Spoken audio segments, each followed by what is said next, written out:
C'entro anch'io, c'entro anch'io.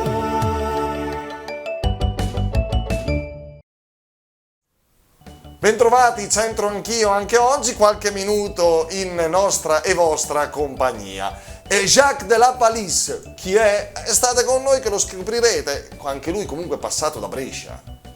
In questo palazzo, in vicolo Borgondio al numero 29, durante il sacco di Brescia del 19 febbraio del 1512, veniva arrestato il pittore Floriano Ferramola che, intento a dipingere, non dava ascolto ai soldati francesi che gli intimavano di scendere dal ponteggio. Solo la sua abilità di pittore lo salvò. Fece infatti un bel ritratto al generale Gaston de Foix che gli perdonò lo sgarbo. Fra i soldati c'era anche il maresciallo La Palisse che a Brescia venne ferito. Si tratta di quella Palisse da cui derivano il termine lapalissiano e il suo sinonimo palese, nati dal fatto che sulla sua tomba si lesse per errore: qui giace il signore della Palisse, se non fosse morto sarebbe ancora in vita. Bene, ai milanesi, insomma, che abbiamo incontrato a Milano, abbiamo chiesto questo oggi: che Dulé, i parti T e Marena, cioè, dai, a Brescia è molto usato.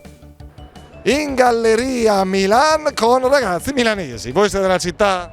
Sì, ovviamente. Sì, Interland, insomma, no? No, qua in centro. E che fa la Spasso? Non dovreste essere a studiare, al lavoro? Abbiamo già dato. Già dato stamattina. Vedi, questa qua è una lingua straniera, questo è il dialetto bresciano, prova a leggere. Che Dulé partiti e Marena. Sì, che Dulé, i par Titi e Marena. Hai capito qualcosa? No. Caio Sempronio, quei due là, che Dulé, quei due lì, sembrano, i par vuol dire sembrano, sembrare, Titi e Marena, cioè tu sei molto amica di, c'hai un'amica o un amico in modo stretto. E quindi quando qualcuno vi vede a spasso insieme dico: ah, quei due lì, Martina e quell'altra, sembrano Titi e Marena, sono molto affiatati.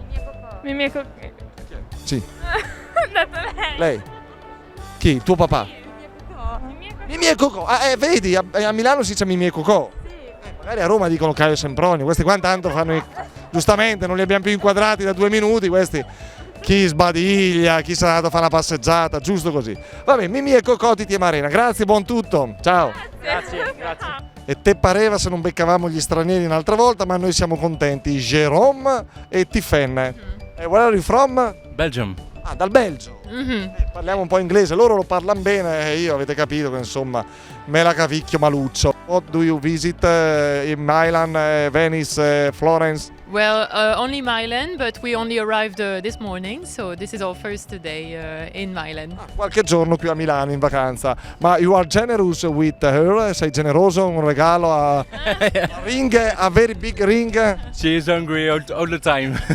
Tutti ogni volta, insomma, un sacco di volte chiede regali. Via Monte Napoleone, Ocio che te pelano. Ocio, allora vediamo un po', proviamo a ripetere questo. Chi legge? Who read? You. Già, vai. Kay. Kay, Dulé partiti e Marena. Beh, insomma, questo sembra di ospitaletto quasi. Senti, Kay Dulé partiti significa che you are sempre near, vicino, Titi e Marena, very friend. Friends. Ma more than friends. you aren't a friend, we are your husband. Yeah. Ah, ok, marito, alla faccia del Titi e Marena, qua Titi, Marena e tutto il resto. Va bene, grazie, simpaticissimi, buon ice cream, buon gelato e buona gita a Milano. Thank you. Grazie a tutti dalla Scala.